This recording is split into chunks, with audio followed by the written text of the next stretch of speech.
January 2018 multiple choice questions 6 through 10.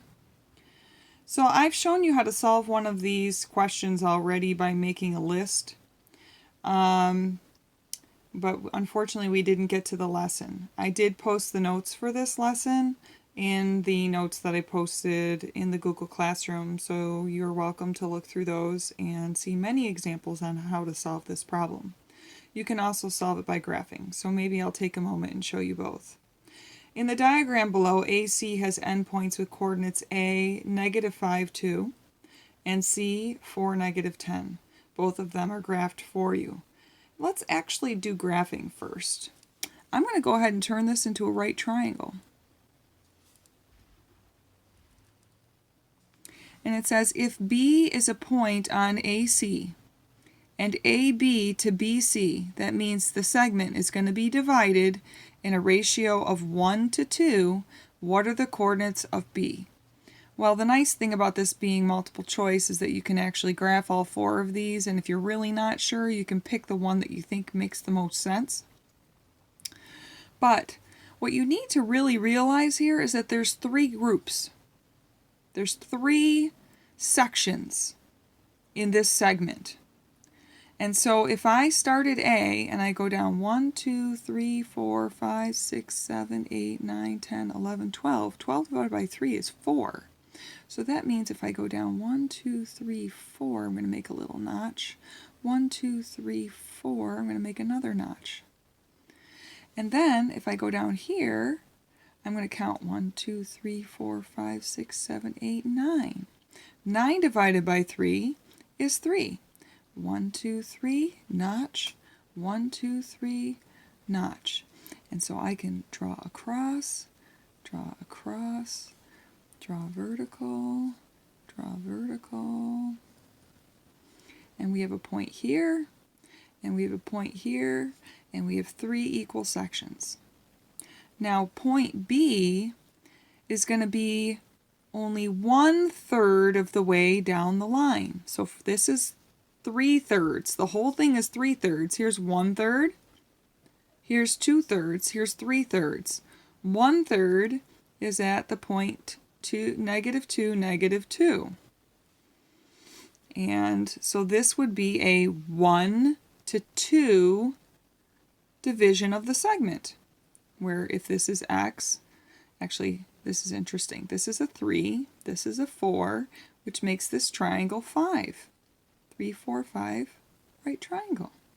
So this would be 3, 4, also 5, 3, 4, also 5. So this would be 5 to 10, which is 1 to 2. See how graphing you can divide it like that? All right, we're also going to try it by making a list. Let's make a list. All right, so our first point A starts at -5 and 2. And we don't count those coordinates when we start counting away. But from -5, we're going all the way to 4. So if I go -5, -4, -3, -2, -1, 0, 1, 2, 3, 4. This is a great method to use if they don't give you graph paper, and it's an open response question, by the way. And then if you look, it goes from 2 to -10, so this is going to be kind of a long list. 2, we're going down, 1, 0, -1, -2, -3, -4, -5, -6, -7, -8, -9, -10. Okay, so we count. 1, 2, 3, 4, 5, 6, 7, 8, 9. So we're going to have 3 groups of 3. We have 3 groups, remember? And then 1, 2, 3, 4, 5, 6, 7, 8, 9, 10, 11, 12. So that's going to be 4 groups. Sorry, 3 groups of 4. I said it wrong. Then you take the bottom one number and you match it with the bottom number. Hey, look at that. That's -2, -2. And then 1, -5 would be 1, 1, 2, 3, 1. Oops, I made my line. goes to -6, not -5. So 1, -6, 1, 1, 2, 3. So that if that was a 2 to 1 ratio, you would be looking for this point, 1, -6.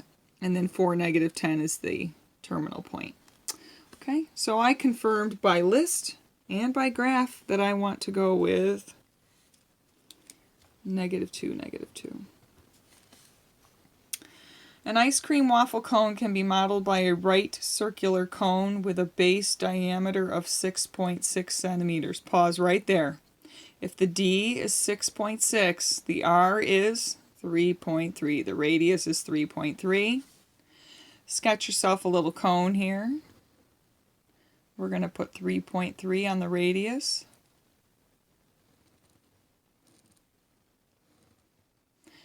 And it has a volume of 54.45 pi, 54.45 pi cubic centimeters is the volume. What is the number of centimeters in the height of the waffle cone?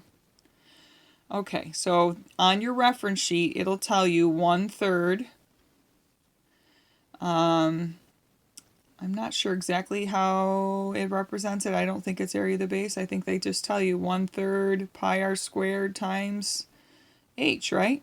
Pi r squared times h. And so we know, well, the pi's will cancel. Well, when you divide both sides by pi, so then you won't have them in your equation anymore. 1/3 3.3 squared times x, which will be our height. Okay, so we're going to multiply both sides by 3 to get rid of that denominator. And the video, if you find it, that I was referencing, really solves this in a kind of, I think, a really complicated manner, which is why I didn't just post his video. I decided to do my own. And then 3.3 squared is 10.89 times x. So we'll take that 163.35 and we'll divide it by 10.89 and we get 15. And so if you look at our choice, question 7, the answer is 3.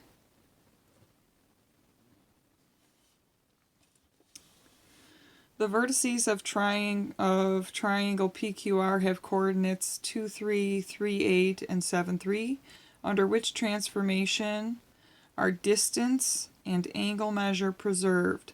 So that means which transformation will keep it congruent.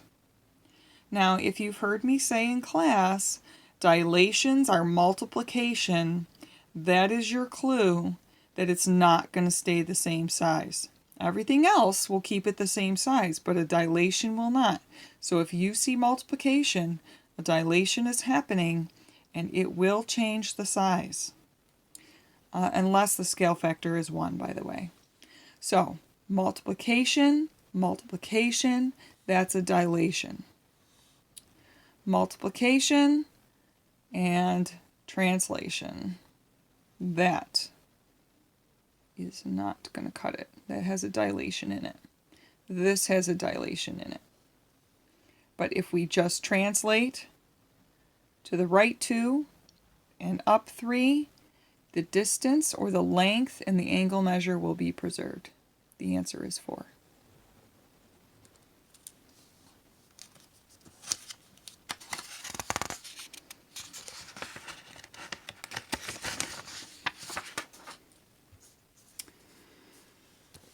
In number 9, we're seeing the exterior angle theorem again, and this is just a theorem that you need to know cold, that the sum of the remote interior angles here and here will always add to the exterior angle. So you're going to write a good equation and solve carefully, and then we're going to find out what x is. So let's see here. We've got 180 minus 3x. Come on. Equals 6x minus 40 plus x plus 20. Combine like terms.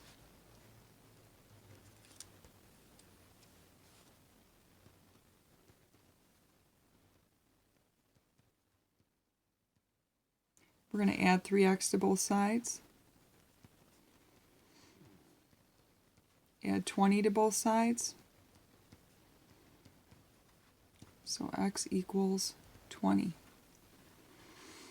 Don't get too excited and circle number 1. They will do this to you over and over again. This is why I've been telling you all along, always read the question one more time, because it wants you to find the measure of angle BAC. Angle BAC is here. So this is 40. 120 minus 40 makes this 80. 180 minus 60 is 120. These two do add to 120. This is a linear pair. They sum to 180. So this has to be 60. So the answer for number 9 is choice 3, not choice 1. Always read the question one more time. Number 10. Circle O is centered at the origin in the diagram below. A quarter of circle O is graphed. Which three-dimensional figure is generated when the quarter circle is continuously rotated about the y-axis? So it's saying if I spin this around and around and around, if you look at it as it's spinning rapidly, it creates an optical illusion of a solid. What is the name of this solid? This is a hemisphere.